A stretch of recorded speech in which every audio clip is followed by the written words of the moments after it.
I'm delighted to say we're joined on the line by Ciara Mageean, fresh from her Commonwealth Games silver medal in Birmingham and a season's best. Ciara, good morning to you. How are you feeling? Good morning. I'm good. Good. Waking up for my morning run. So thanks for having me on. What is the story in the aftermath of something like that, where there's a medal ceremony and a podium? How different an experience is that, and what's that actually like to live through?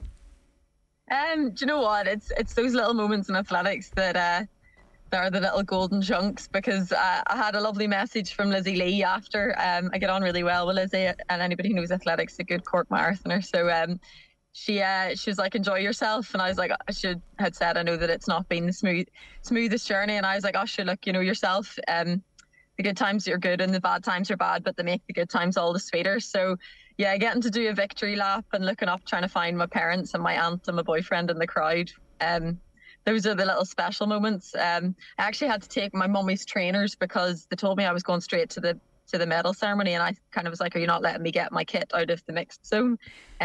So my poor mum was walking about in her socks for a good chunk of the time.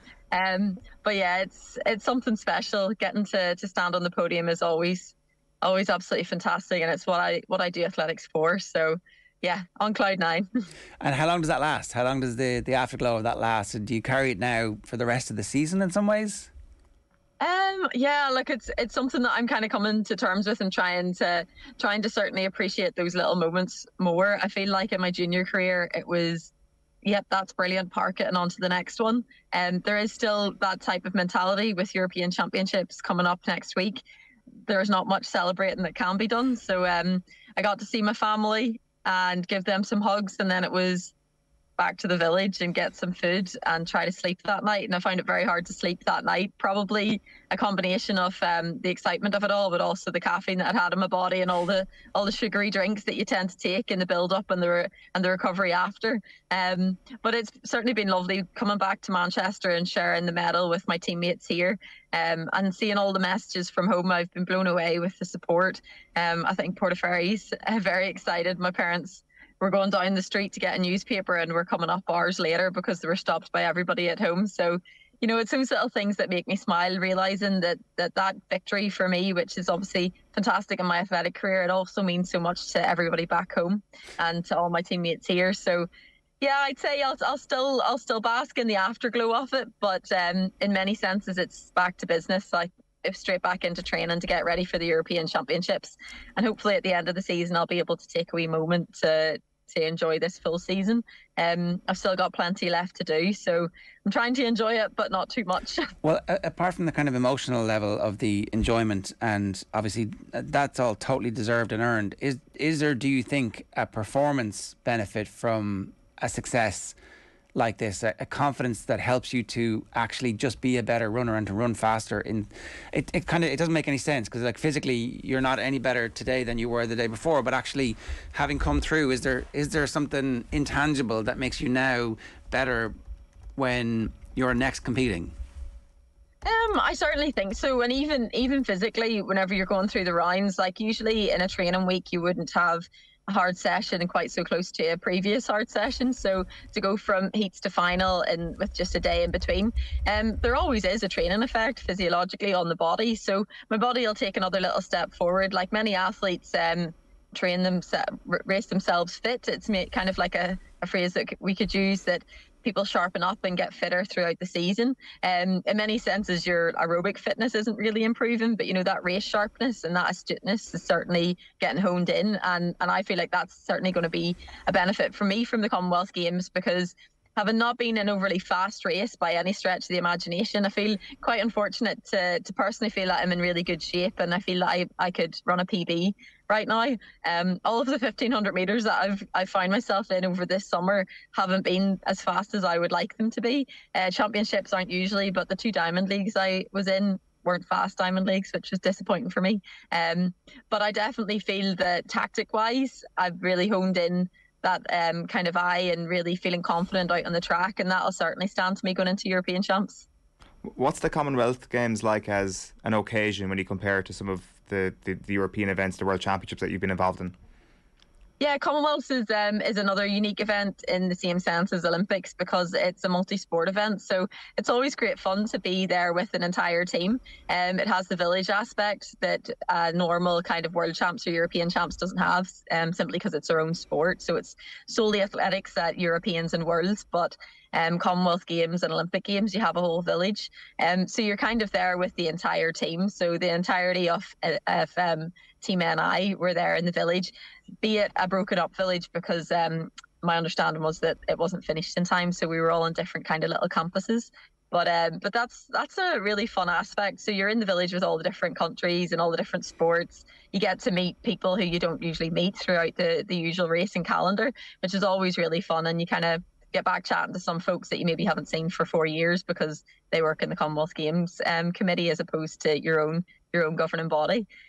So that's great fun. And I think like that kind of atmosphere really captures everybody's sport and ambition and the joy of all of that. So yeah, Commonwealth Games is another little unique situation, and you're around people that you aren't usually around to, in the sense that athletics, Team NI is made up of athletes obviously who run for Ireland and athletes who run for Great Britain.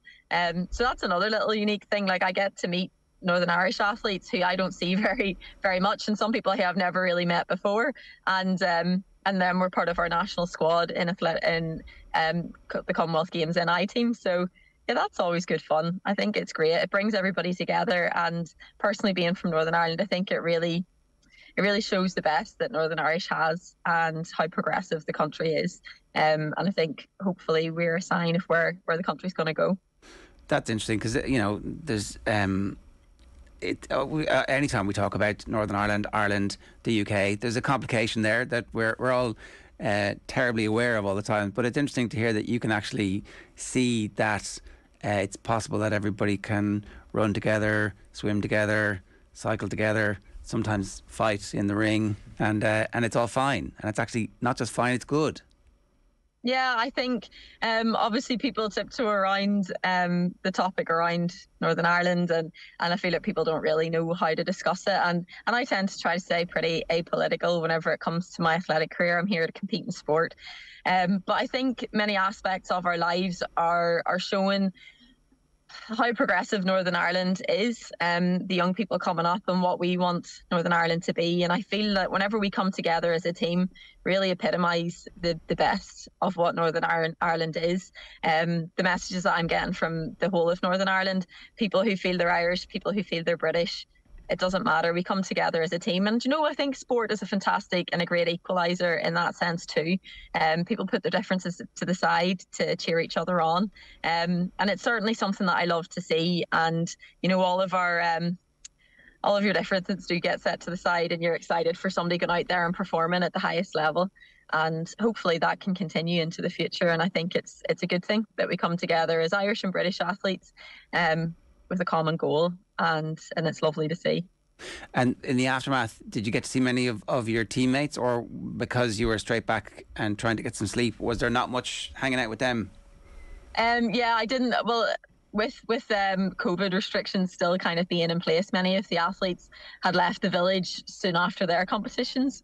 So I didn't get to see quite as many of the other sports. A lot of the other guys who I would know from being on the Irish Olympic team, from other sports like Danielle Hill, for example, who's absolutely mad crack, one of the swimmers. I was looking forward to catching up with some of them, but they had already left the village. I managed to bump into Reese twice as he was on his way to the food hall, but he also headed back home to Northern Ireland pretty soon after.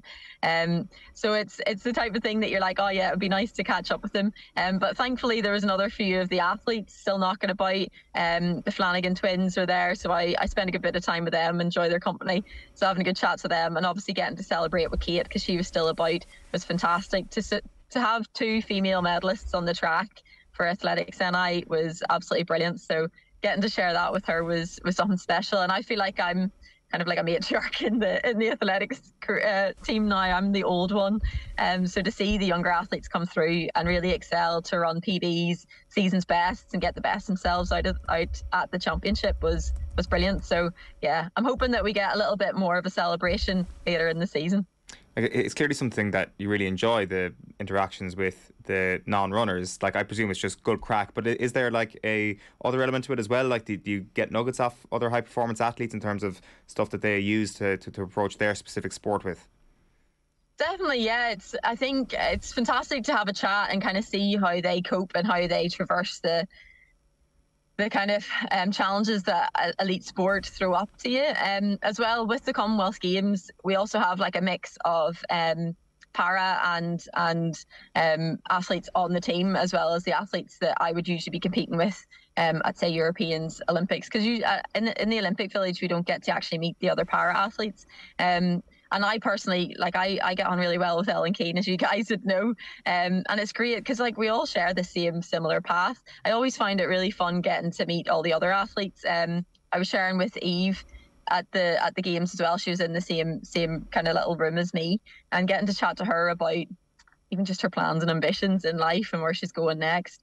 I think we do learn a lot, and that's, you know, we're all on the same path and we're doing something very similar. So getting to share, maybe for me to share some of my experience. Some of the girls unfortunately came away from the games with a bit of an injury, or they kind of came in carrying something and were maybe disappointed. And for me to get to share with them, like, I had a similar experience at the Olympic Games last year, and them to see me a year following taking home a medal, you know, it gives them kind of the hope that, okay, this injury isn't going to end me completely. I can build back up and still have a fantastic season next year. And sport is all about the ups and the downs. That's unfortunately the fact of the matter. So getting to share my own experiences with them, as well as learning from them. Yeah, I think that's key. And as well as that, all the support staff that we have around us too, because, you know, they've been to more games than I will ever be, probably. That, you know, they've been there for much longer than I will and have been. So learning from their experience too, and just kind of getting an eye and knowledge of how our sports are run is also something that I find really interesting. You mentioned last year's Olympics there, and I know you kind of kept it private until afterwards that you were carrying an injury going into those games. Did you know beforehand, before these Commonwealth Games, that this was going to be good, that it was going to be a success? Because sometimes they say it's all done in the preparation and you kind of know before you get out there that it's going to be a success. So has this summer basically been, has it all gone to plan? Has your training gone effectively? And did you kind of know it was going to be one that would involve a medal? Yeah, like, I suppose I was unlucky with the Olympic Games tearing my calf the week ahead of the games in my very last training session.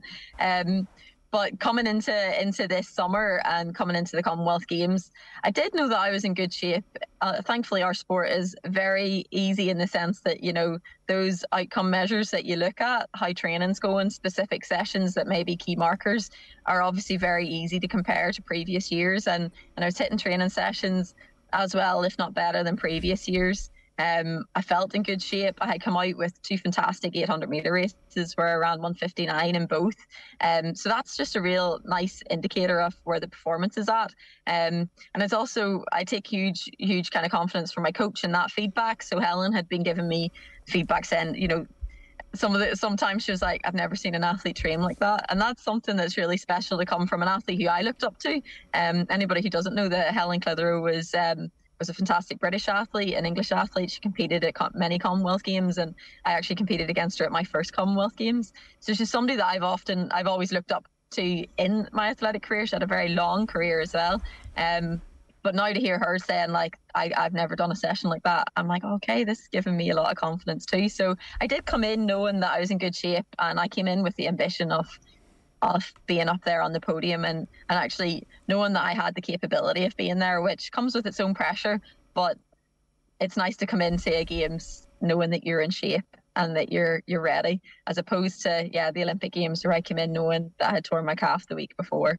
You toe the line, and it's very hard to know that, you know, this performance isn't going to be what I've prepared all year for, and it's heartbreaking, but I'll give everything on the track on that day. For me to know that everything that I've put in is actually going to come out on the track that day, and that I'll hopefully get the just rewards. It's something special, because quite often the stars don't align like that. Well, I really hope that the rest of the season goes exactly the same for you, Ciara, because you totally deserve it after everything you've been through. Congratulations again, and thanks a million for joining us. Always great to talk to you. Thanks so much, lads. Have a good day. It's Ciara Mageean, a shining star on the track for us in Ireland at the moment.